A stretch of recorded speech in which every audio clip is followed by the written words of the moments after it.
Meron tayong sariling atin. Meron tayong bathala, meron tayong apo, meron tayong Mm. aswang, meron tayong manananggal na hindi mahahanap sa ibang bansa.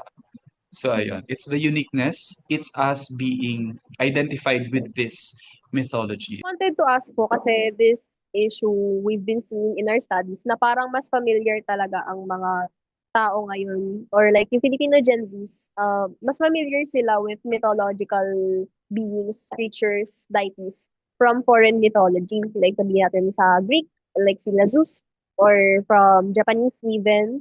So we wanted to ask din po kayo na as someone nga po from the media industry, why do you think na hindi po sila nakaka-receive ng as much attention?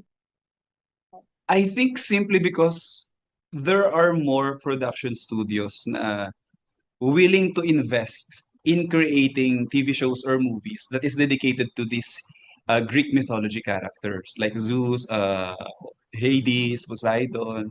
Di ba, we have Mm. Percy Jackson for one, right? Yes. Ako personally, no, I would Mm. want to write a book series or a TV series that is purely dedicated to Filipino mythology. Wish ko talaga yan. Mm. But this is not to say that there haven't been other TV shows or movies or books that actually featured Philippine mythology. Actually, katatapos ko lang basahin yung Muy Muy Lulumboy, Ang Batang Aswang, written by Segundo Matias. Mm. It's a story of a boy na hindi niya alam na anak pala siya ng isang diyosa at may mga kapangyarihan siya. It's a very similar premise to Encantadia Chronicles Sangre kasi sa Sangre Mm. naman si Terra hindi niya alam na anak pala siya ng isang diwata at may mga naitatago rin siyang kapangyarihan. Suzette Doctolero wrote a duology of Philippine myth-inspired series, Yes. namely Amaya and Indio. Yes. So, kumbaga hindi naman nagkulang ang Mm. Philippine TV to introduce Philippine mythology sa Yes. audience. 13. 13 by Mm. Budgetan and Mm. Kadyo Balisimo. Nung lumabas yung 13, of course, ang saya-saya ng mga Pinoy, 'di ba? Kasi Opo. pinalabas siya sa Netflix and then it focuses on Philippine folklore, Mm. aswang, mga kung ano pang mga kinalaban ni Alexandra. Meron ding elemento ang GMA Network. Animated TV series siya.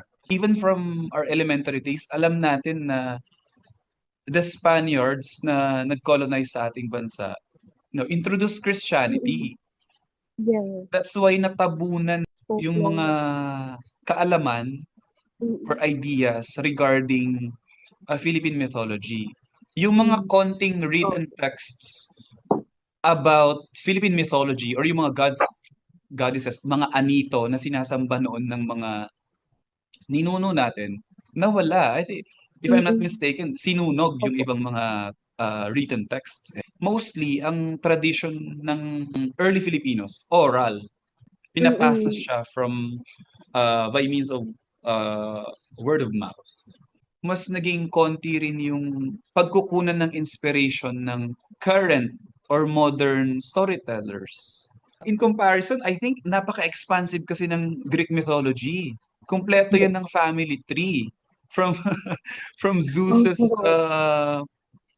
lineage to Poseidon's lineage, kumpleto yan eh. Na-preserve Mm. nila yung written texts ng Greek mythology. I Mm. think Roman mythology din gano'n, tsaka yung Norse mythology and other mythologies. Pero ang Pilipinas, Mm. ang Filipino mythology, it suffered from what I just mentioned, Oh. yung colonization.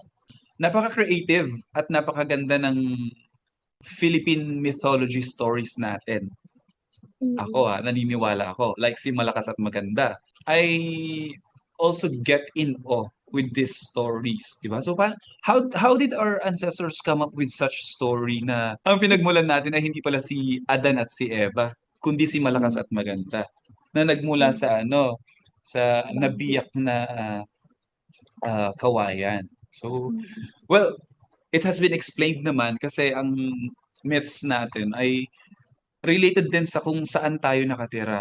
Maraming Mm. kawayan sa sa Pilipinas. So, Mm. ang matatalino nating ninuno, come up with this idea.